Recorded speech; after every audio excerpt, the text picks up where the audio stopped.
कानून का सिद्धांत, जिसे हम डोमिनेंस का सिद्धांत कहते हैं, वास्तव में एक बहुत ही रोचक और महत्वपूर्ण अवधारणा है।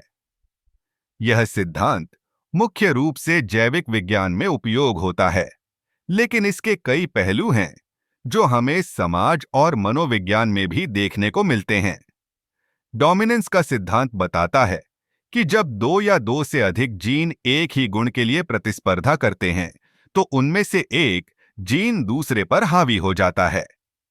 इसे हम सरल भाषा में कह सकते हैं कि एक जीन का प्रभाव दूसरे जीन के प्रभाव को दबा देता है।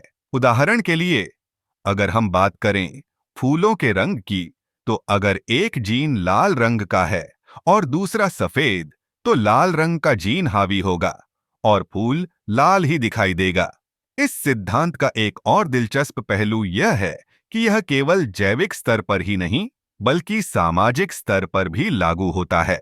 जैसे कि समाज में कुछ व्यक्तियों या समूहों का प्रभाव दूसरों पर हावी हो जाता है। यह प्रभाव कई बार सकारात्मक होता है, लेकिन कई बार नकारात्मक भी। सोचिए, जब हम किसी प्रतियोगिता में होते हैं, तो कुछ प्रतिभागी दूसरों पर हावी हो जाते हैं। यह हावी होना केवल कौशल या प्रतिभा का मामला नहीं है, बल्कि यह भी इस बात पर निर्भर करता है कि वे कैसे अपनी ताकत का उपयोग करते हैं।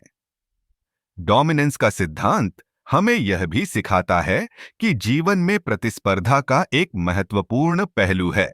जब हम किसी क्षेत्र में आगे बढ़ना चाहते हैं, तो हमें अपनी क्षमताओं को पहचानना और उन्हें सही तरीके से प्रस्तुत करना आना चाहिए।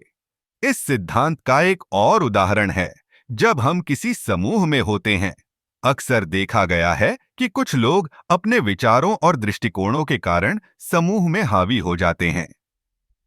यह हावी होना कभी-कभी सकारात्मक बदलाव ला सकता है, लेकिन कभी-कभी यह समूह की विविधता को भी दबा देता है।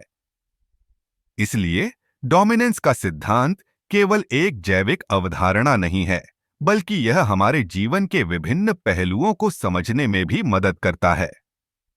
यह हमें यह सोचने पर मजबूर करता है कि हम अपने जीवन में कैसे प्रभाव डाल सकते हैं और दूसरों पर कैसे हावी हो सकते हैं। इस सिद्धांत का अध्ययन करना हमें यह सिखाता है कि हमें अपनी ताकतों को पहचानना और उनका सही उपयोग करना चाहिए। यह हमें यह भी बताता है कि हमें दूसरों की ताकतों का सम्मान करना चाहिए, क्योंकि हर कोई अपने तरीके से महत्वपूर्ण है। तो अगली बार जब आप किसी प्रतियोगिता या समूह में हो, तो याद रखें कि डोमिनेंस का सिद्धांत केवल एक जैविक प्रक्रिया नहीं है, बल्कि यह हमारे जीवन का एक अभिन्न हिस्सा है।